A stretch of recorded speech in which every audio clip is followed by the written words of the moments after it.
I'll try to.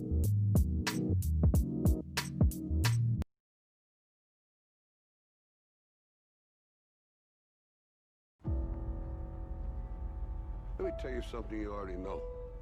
The world ain't all sunshine and rainbows.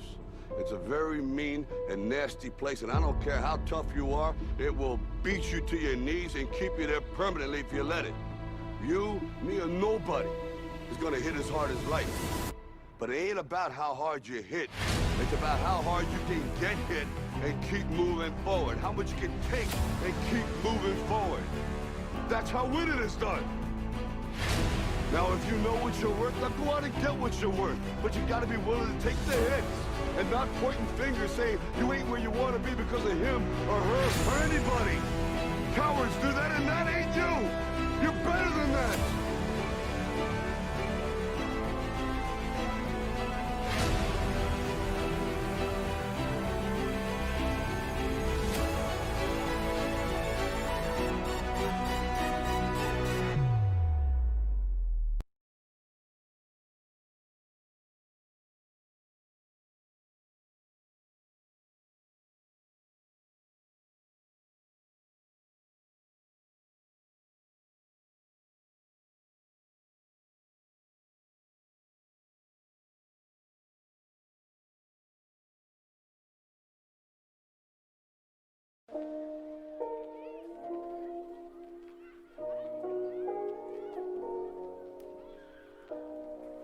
All right, guys. It's go time. It is Aloof Balloon. Today is the first ever RBA Hall of Fame induction ceremony presented by the RBA Historical Society. I got my cup here of coffee. Zoom in on that. Can you see that there? Ooh, it's green screened out, but you know what time it is. All right, let's get into it, guys. So just to lay the land here, got a couple slides we're going to go over today. Let's get them pulled up. Okay. So a couple questions throughout the last couple weeks about how we do this new Hall of Fame. So I wanted to lay this out. To gain admission, each player is going to have to play at least 85 games. That correlates to about 4.5, 5 seasons. We're trying to filter out all the crap. Not that a guy can't have some serious stats in under 85 games. Rest in peace, the Axe player who played 84 games. But 85 gets us a nice cross. Guys that have been around for a while, guys that are putting up some serious stats and worth keeping on your team over many contracts. So 85 RBA games is the bare minimum we need. And then to gain admission into the Hall of Fame directly, they're going to have to get 75% of the ballot voting. So we'll go over that. If there's 4 guys that vote, 3 of them have to pick your player, or he ain't getting in. So, without further ado, let's take a look at some of the candidates at a glance. So 22 players in total were submitted. That's from 16 different teams. And then I put some stats out there for you guys. 2,597 total games were played. Only 1 quarterback was on the ballot, which I was actually surprised by. I thought for sure you guys would have a lot more quarterbacks. I thought, actually, if I'm being honest with you, I thought quarterback would be the most submitted player. But it sounds like you're keeping them. So, no running backs. That hurts my heart. You will see Dijon Butt in a couple seasons, but no running backs this time. And here was the interesting one. So 8 defensive line. That was the most submitted position. I thought that was really interesting. I don't know what that says. I don't know if that means that we're loading up on defensive linemen and we've got more guys so we can just submit them for a Hall of Fame consideration, but defensive line above and beyond any other position. Wide receivers were number 2. I think there were 6 of those. So put a couple other little stats up there for you. 156,999, just 1 yard short. Total reception yards, 2,135 total reception touchdowns, 15,940 tackles, 135 sacks. Some beasts out there. And then in total, 33 members voted. And actually, I think 35 was the final number. But 2 people, we couldn't count their votes. One was Maine, just to put it out there. He voted. I didn't consider his vote valid. And then another guy, he just hadn't been here for longer than 4 seasons. So in total, we had 261 votes. And again, because there was 33 valid members, you had to have 25 of them vote for your player to gain that 75%. So let's meet some of the candidates here, guys. Only quarterback that was submitted was John Gore from the New York Pickles. This is a guy that won the New York Derby, the Empire Cup. It looks like he's gotten into some pretty epic golf battles. Really excited to see a quarterback get submitted. Some serious numbers, 975 total touchdowns, 78 interceptions, but over 182 games. That's some pretty serious numbers right there. Great player. Let's see if he makes it, Pickles. This is the only tight end that was submitted, which, again, I thought was kind of interesting. I don't know if you guys do all the passing. I don't know if you were load up on tight ends, but this was the only tight end that was submitted. 135 total touchdowns for him, 580 receptions. He only played 95 games, so I was really interested. But what's really cool about him, a little note, is that he placed second in the tight end most yards for the RBA community event. Really, really cool guy. Got to meet Utah Winter Storm through the chat, and we'll see if he makes it. So this is Red Comets, Joe Silk. Just real quick on that, I don't know if Red Comets you're watching, but thinking of you, buddy, thinking of you, Mrs. Comments. I know you guys got a lot going on right now with your flock. Hoping you guys all safe, healthy, recovery, and so this one's for you, buddy. Joe Silk, 1,631 receptions, 375 total touchdowns. Just a beast. 25,000 yards. I personally am rooting for Joe Silk. I've watched him play on Red Comets' YouTube, so hoping he gets in. Then we got Hakeem, the Dream, Ibakam from Devil's Rejects, 910 total receptions, 134 touchdowns. Again, only played 93 games, so not a lot of games, but put up some serious numbers in the time that he did play. Devil's Rejects Mom, I'll see you after the show, hopefully. Good luck, Devil's Rejects. Then we got Tyler Speck from the Tyrants. So I don't know if Tyler Speck, his owner, Tyrants, is watching. It is, 3, 4 o'clock in the morning right now. But I put a couple asterisks here. He played 198 games. That's the most by a wide receiver in this class. 2,882 receptions. That's the most by a wide receiver in this class. 43,991 yards. That's first for the wide receivers in this class. And 571 touchdowns. Again, the first amongst all the other wide receivers in this class. And only 2 fumbles in 198 games. The dude balls out. Good luck to you, Tyler Speck. We got another New York Pickles guy, Sam Swoops. He's the receiver for that great tandem with Gore as quarterback. 100 total games, 239 touchdowns, 1,133 yard receptions. Just a beast. So really excited to see if him and Gore can get in. And only one fumble there you can see in 100 games. Then we got Clinton Kalu. I did put an asterisk around the average there and the long. Those are both number 1 for wide receivers in this class. 17.5 yards per catch.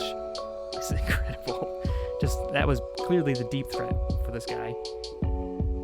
Total long, his career long, 95 yards, which I don't know if that's true. I did ask Texas to submit video evidence of such a feat, but he didn't get to it. But I mean, that's incredible. He also is the franchise receiving yards record holder. Hoping he gets in. Those are some serious numbers there as well. And actually, Texas Star submitted 2 wide receivers. So, I mean, this guy just balled out. This guy, Jonnu Mays, 1,403 receptions, 22,967 yards for his entire career, 318 touchdowns. I mean, that's the tandem there is incredible. The kinds of numbers that they were putting up together. And then we got Winterfell Legionnaires, B.J. Hardy. This is our first defensive line player for submission, 739 tackles, 17 sacks in only 92 games, which is just impressive as heck. And if you read his little bio here, it's actually verbatim from Snoop Dogg himself, obviously Snoop Dogg being the Legionnaires' head coach. So if you haven't had a chance yet, make sure you read up on that bio. I would very much like to see. This is my guy right here, Marching Ents, Samwise Slam G. It's funny seeing a couple of these guys because I've watched the YouTube videos, so I feel a personal affinity to some of these players. And it's funny to see Slam G because I think, I could be wrong, Ents, correct me if I'm wrong in the chat, but I believe this is the guy that you rage quit on. He was not performing in his last season, and yet you ruthlessly but pragmatically cut him. I'll keep an eye on the chat there. I think that's exactly what happened there, but let me know. He put up some impressive numbers while he was there, though. 1,361 total tackles, 14 sacks. Just a beast.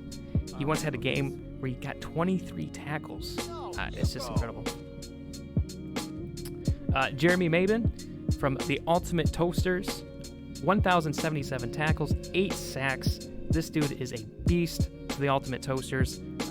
And obviously everyone knows Toasters. Very dedicated member, very active member. I'm hoping we can get him in. Only played 104 games. Again, a couple of these guys only played 85 to 100 games, and I thought that was risky submitting some of these guys, but see if you can get in. Are you really number 2? Then we got Torrey Godsill from the New Orleans Voodoo. This guy just made the cut. 85 total games, 954 tackles. I saw that and I said, well, I don't think he's going to really perform very well. Only 85 games, I mean, that's the cutoff. But if you look, 21 sacks. That is the most sacks for a defensive lineman in this class. That's about 1 sack per 4 games. I mean, just an incredible pace. And the fact that he only did it in 85 games is even more incredible. Nick Ramirez, this is my guy, Luke Balloon. I'll tell you right now, he struggled. He struggled mightily. He played 121 games. It's one of the most in the defensive line group, and he just got over 1,000 tackles. 16 sacks, though, and he did place third in the national hot dog eating competition. Just trailed Joey Chestnut and Kobayashi, of course. Those two are the GOATs. But Nick Ramirez was my first ever serious player, and for the Pink People Eater defense that I try to build every season. So then we got another Devils Rejects player, Virgil Rochelle? Is it Rochelle? Sorry, Devils Rejects. I don't know how to pronounce that. I'm gonna say Rochelle. 93 games, 870 tackles, 14 sacks. Part of that defensive duo called Hell's Gate. Let's see if he gets in. Then we got Fabian Whitney from the Roadrunners. Obviously, everyone knows Roadrunners. The guy is on fire right now. Him and Cambridge punters are two of our probably most illustrious players right now. This guy, 1,056 tackles, 13 sacks, and just a massively big part of the defense for Roadrunners during his big run across the RBA. Speaking of Cambridge runners, we got Morris Falah. He played 181 games. That's the most of any defensive lineman in this class, and 1,941 tackles. Just almost got to 2,000 tackles. Again, that was number 1 in this defensive line class. 16 total tackles. A beast, no doubt. We got another Tyrants player. I want to say Spaghetti, but I think it's pronounced Spag-Heady. Looking like a Rastafarian zombie over there with his dead eyes and blonde dreadlocks, but 7 total interceptions. I starred that. If you watch all of these linebackers, interestingly enough, you got 7 total interceptions. There's 3 linebackers total, and they all got 7 interceptions. From the Arizona Vipers, my E-League GM, what's going on, Vipers? Jaleel Tonian? I'm doing a terrible job pronouncing these names. Played 135 games, number 1 for linebackers, 1,114 tackles. And here's what's really interesting about Arizona Vipers. This guy got 7 interceptions and 6 sacks. So just a dynamic player in both the passing game and the run game. You love to see stuff like that with a linebacker, and this guy had it. Then we got another Tyrants linebacker, DK Smith, 1,253 tackles, the most for the linebackers, 7 interceptions, 7 sacks. Again, just a dynamic player in both phases of the game. Then we got Connor Pryor. I'm going to let that one sink in. Connor Pryor from the Peshtigo Fire. I'm going to let this one sit for a second because Peshtigo Fire has been aggressively campaigning like a congressman who's on the chopping block. I hope Connor Pryor gets in. Peshtigo Fire, I know you're watching, buddy. I appreciate your enthusiasm. It's been really nice. And whether he gets in or not, all I can say is, thank you very much for your enthusiasm again and taking this to a new level. I definitely appreciate it, buddy. Let's see if he gets in. Let's see if all that campaigning worked. From the Yaks, Lane Calitro, 6 interceptions, 1,079 tackles. Another guy that played a lot of games. You see there in his little bio, he played every game except one, and Yaks told me all he did was just sit the player so he could rest before the playoffs. So never got injured, which is pretty impressive, especially for DBs. I think DBs seem to get injured, at least for me, all the time. So. And then we got Travis Kappa from the Cambridge Punters, 139 games. That's the most for DBs, and 1,429 tackles. Again, the most for the DBs. Only 4 interceptions. And if you saw that, defensive backs didn't get a lot of interceptions in this class. The linebackers actually got more, 7 interceptions for those guys. Kind of interesting. You would think defensive backs would get more interceptions. I'm hopeful that doing this and watching how these players collect stats helps me when I'm building my team. It seems like linebackers, at least for this class, get more interceptions, and they sort of get more sacks. All right, guys. I'm going to change the music up because it is seriously go time now. We're going to go over each player's voting totals and see who made it and who's going to have to wait at least another year. So let me get settled here real quick. We're going to play some big boy music.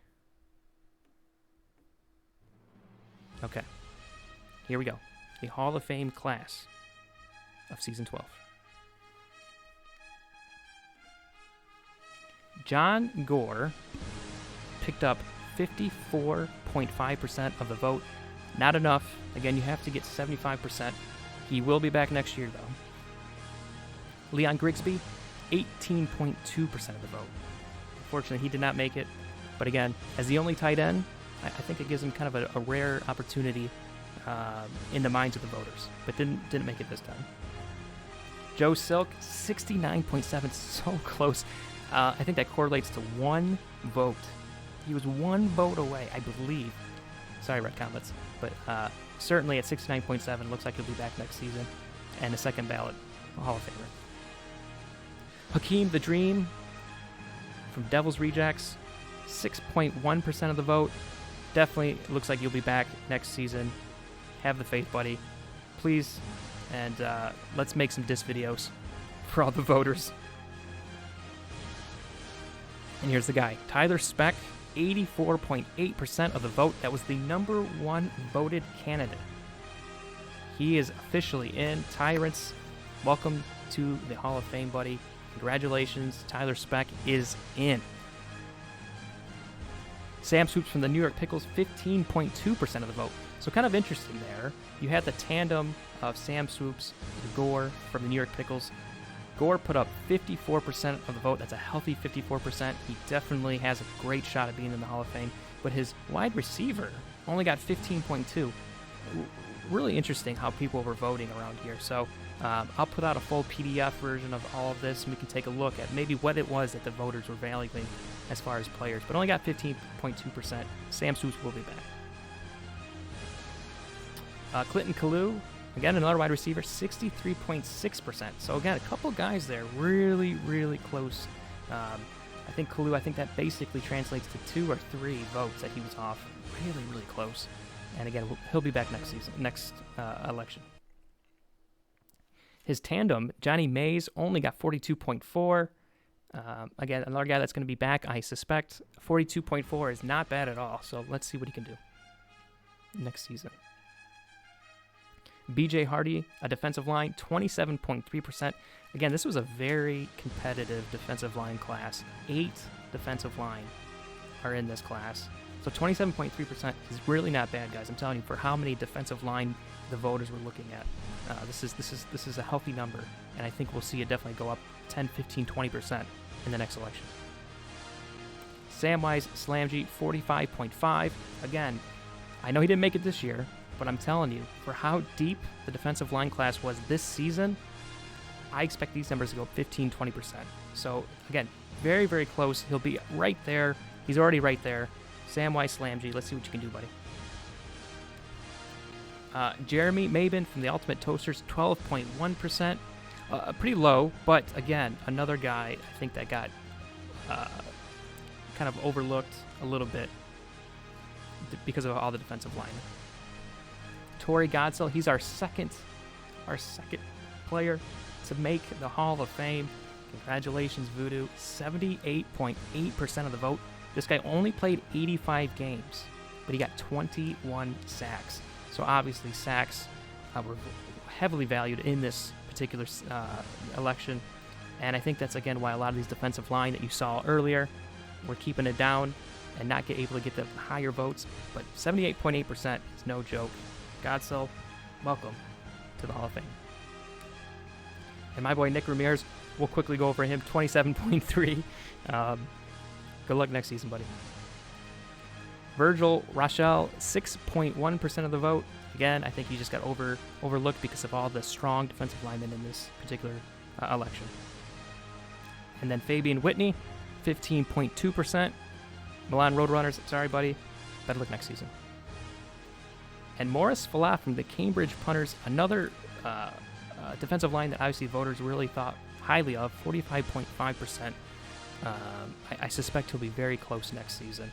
Let's see how this looks going into Season 13's election. Spaghetti from the Tyrants, 9.1% of the vote. I think this was more a situation where people were afraid of what this Rastafarian zombie looked like. Sometimes charisma has something to do with the way the voters approach you, and I think they were just more afraid of how he looked. Hopefully there's more he can do with his face. I'm looking at the chat right now. Devil's Reject says, I hate you all for nothing. Y'all just hate me for my name. Sorry, Devil's Rejects. I apologize, buddy. Jalil Tanya from the Arizona Vipers, 33.3%. So obviously a lot more there than the Rastafarian spaghetti zombie, but not enough for the 75% that you need. And then DK Smith, another linebacker, a third linebacker from this particular class, got 75.8. Just made it. Congratulations, Tyrants. That's 2. If you're not counting, that's 2 for Tyrants. 3 total players in the Hall of Fame so far. Congratulations, Tyrants. Congratulations, DK Smith.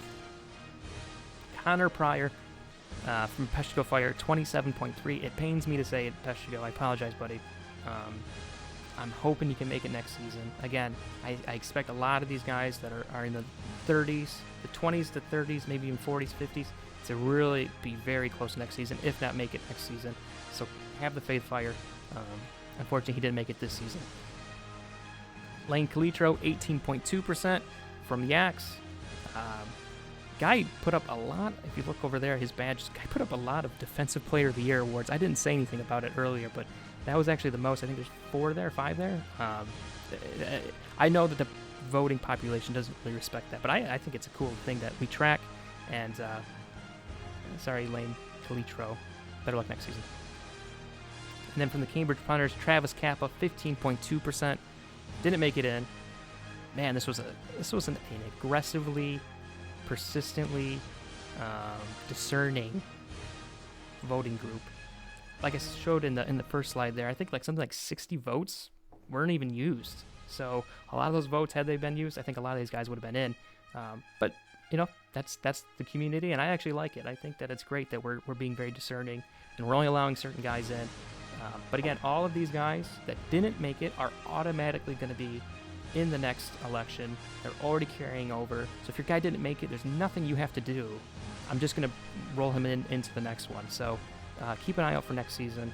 Again, I think a lot of these guys on the second ballot are going to start increasing, and you're going to see potentially some of these guys in as well. So again, congrats to Smith, Godsell, and Speck. 75.8% of the vote for Smith, linebacker from the Tyrants.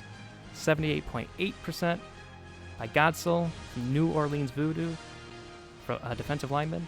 And then, of course, Speck, our top vote getter from the Tyrants, 84.8% of the votes. Congratulations, guys. Much love to all three of you. And I did put together a little thing right here. Here's our potential second ballot Hall of Fame class based on the percentages. So these were the next highest three. Joe Silk, again, 69.7, one vote. Again, I think it was only one vote away. So definitely expect to see Silk around next season. And then these next two, again, very, very close. We're talking 2-3 votes here. Kalu from the Texas Stars, Prez, how you doing, buddy? 63.6%. And Gore from the King Pickles, 54.5%. Yeah, you guys are hashtagging keep the hall small. You are absolutely right. It was a very small Hall of Fame class. So that is it, guys. We are done. The RBA Hall of Fame is complete. I hope you had a lot of fun. I had a heck of a lot of fun doing this as well. And I will see you guys all next season. Don't forget to vote. Don't forget to submit your players. Check the Discord. I will be opening up the ballot again for submissions. And I hope you guys had some fun. I had a hell of a lot of time. I had a hell of a lot of fun doing this, especially in the middle of my wife delivering our baby on Friday. So again, thank you guys all for being very patient with me and allowing me to take some time to get this all together. If you guys have any suggestions on how to improve either the presentation that we just did or the submission process or anything related to the RBA Hall of Fame, please, I want to know. I want to make this fun. I want to make this an event, and really looking forward to growing this. I am Aloof Balloon, and I am signing off.